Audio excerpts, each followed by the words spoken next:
తాకట్టులో ఉన్న బంగారం అమ్మాలనుకునే వారి ఇన్ఫర్మేషన్ ఇస్తే దాని వాల్యుయేషన్ బట్టి మీకు కమిషన్ కూడా ఇస్తుంది గోల్డ్ హబ్. నమస్తే, వెల్కమ్ టు మనం టీవీ. నేను వలి. ఇప్పుడే అందిన తాజా వార్త, బ్రేకింగ్ న్యూస్ మీకు అందజేస్తున్నాను. ఒక సర్వే బయటకు వచ్చింది. ఆంధ్రప్రదేశ్లో ప్రస్తుతం సంచలనం రేపుతోంది. Zee News, national media, Zee News Matrize సంస్థతో కలిసి సర్వే చేసింది. ఈ సర్వేకి సంబంధించిన ఫలితాలు వచ్చాయి. ఆంధ్రప్రదేశ్లో ఏ పార్టీ గెలవబోతుంది, ఈసారి అధికారం దక్కించుకోబోయే పార్టీ ఏంటి, ప్రజలు ఎవరి వైపు ఉన్నారు, ఈ విషయానికి సంబంధించి సర్వే పూర్తి స్థాయిలో ఫలితాలను రిలీజ్ చేసింది. ఇక దీంతో పాటు జాతీయ స్థాయిలో ఈసారి ఎన్డీఏ కూటమే మళ్ళీ అధికారంలోకి రాబోతుందా, లేదంటే కాంగ్రెస్ నేతృత్వంలోని ప్రతిపక్ష ఇండియా కూటమికి ఏ మేరకు ఛాన్స్ ఉంది, వీటికి సంబంధించి సర్వే చేసినట్టుగా తెలుస్తుంది. జాతీయ స్థాయిలో ఈసారి లోక్సభ ఎన్నికల్లో గెలిచే పార్టీ ఏది, ఢిల్లీ పీఠాన్ని అధిరోహించే పార్టీ మళ్ళీ ఏది అన్న విషయానికి సంబంధించి కూడా ఫలితాలు వచ్చేసాయి. ఈ వీడియో చివరి వరకు చూడండి. ఏపీకి సంబంధించి కూడా పూర్తి స్థాయి సర్వే ఫలితాలు జీ న్యూస్ బయటికి రిలీజ్ చేసింది. ముందుగా జాతీయ స్థాయిలో పరిస్థితి ఏ విధంగా ఉందో చూద్దాం. ఈసారి కేంద్రంలో ఎన్డీఏదే అధికారం అని చెప్తోంది ఈ సర్వే. ఎన్డీఏకు ఈసారి 377 సీట్లు రాబోతున్నాయని చెప్తున్నారు. అంటే గతంలో 351 సీట్లు వచ్చాయి, ఇప్పుడు దానికి మించి 377 సీట్లు రాబోతున్నాయి. మోదీ హవా ఎక్కడా తగ్గలేదు, ఇంకా పెరిగింది. అయోధ్య అంశం కావచ్చు, ఆర్టికల్ 370 విషయం కావచ్చు, దేశ స్థాయిలో మోదీ చరిష్మా పెరిగిందే తప్ప ఎక్కడా తగ్గలేదు. 377 సీట్లు వస్తాయని చెప్పి జీ న్యూస్ తెలియజేస్తుంది. ఇక యూపీఏకి కేవలం 90 సీట్లు మాత్రమే గతంలో వచ్చాయి. దానికి కొద్దిగా అంటే 4 సీట్లు పెంచారంతే. 94 సీట్లు మాత్రమే యూపీఏకి ఈసారి వస్తాయి. యూపీఏ మీన్స్ ఇండియా కూటమికి 94 సీట్లు వస్తాయని చెప్తున్నారు. మొత్తం ఆ సర్వేకి సంబంధించిన వివరాలు మీకు తెలియజేస్తున్నాను. లేటెస్ట్ రిపోర్ట్ జీ న్యూస్కి సంబంధించింది. 43.6% ఓట్ షేరు రావచ్చు అని చెప్పి తెలుస్తోంది ఎన్డీఏ కూటమికి. అంటే గత ఎన్నికల్లో 38.4% వస్తే ఈసారి 43.6% ఓట్ షేర్ రావచ్చు అని చెప్తున్నారు.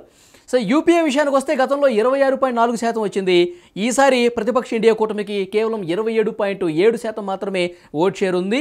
సీట్ల విషయానికి వస్తే 377 సీట్లు బీజేపీ నేతృత్వంలోని ఎన్డీఏ కూటమికి రాబోతున్నాయి.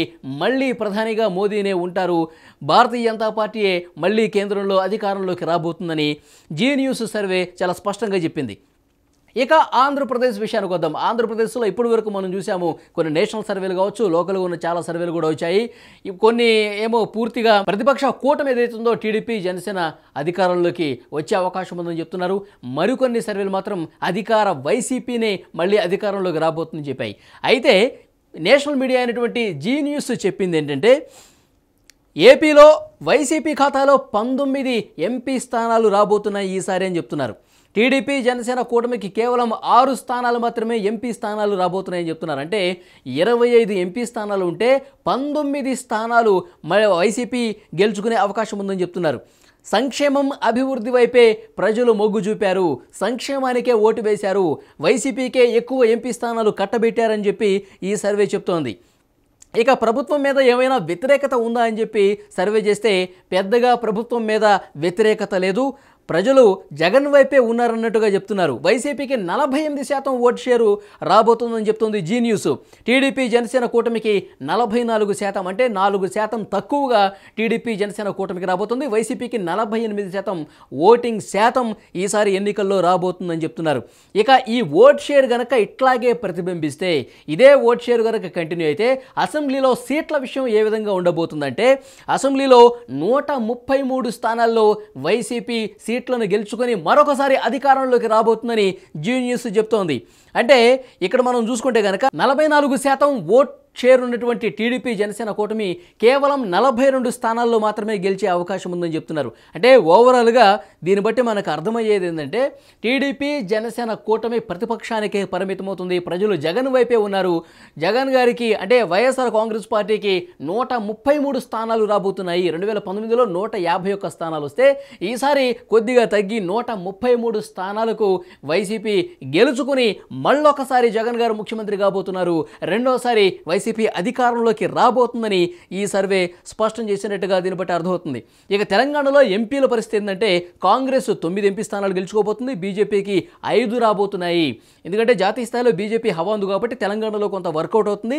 5 స్థానాలు గెలుచుకోబోతుంది బీజేపీ అని చెప్తున్నారు. బీఆర్ఎస్కు కేవలం 2 స్థానాలు, ప్రతిపక్షంలో ఉన్న బీఆర్ఎస్ పార్టీకి కేవలం 2 ఎంపీ స్థానాలు మాత్రమే రాబోతున్నాయని చెప్తున్నారు. అంటే జీ న్యూస్ మ్యాట్రిక్స్ సంస్థతో కలిసి చేసినటువంటి సర్వే ఫలితాలు ఏ విధంగా ఉన్నాయంటే ఆంధ్రప్రదేశ్లో జగన్ గారు మళ్ళీ ముఖ్యమంత్రి కాబోతున్నారు, రెండోసారి అధికారంలోకి రాబోతున్నారు 133 స్థానాలతో.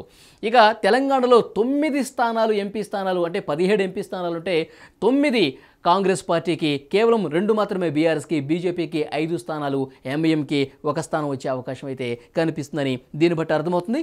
ఇక జాతీయ స్థాయిలో బీజేపీనే మళ్ళొకసారి అధికారం కైవసం చేసుకోబోతుందని జీ న్యూస్ ఇప్పుడే రిలీజ్ అయినటువంటి జీ న్యూస్ మ్యాట్రిక్స్ సంస్థ సర్వేకి సంబంధించిన వివరాలు ఈ విధంగా ఉన్నాయి.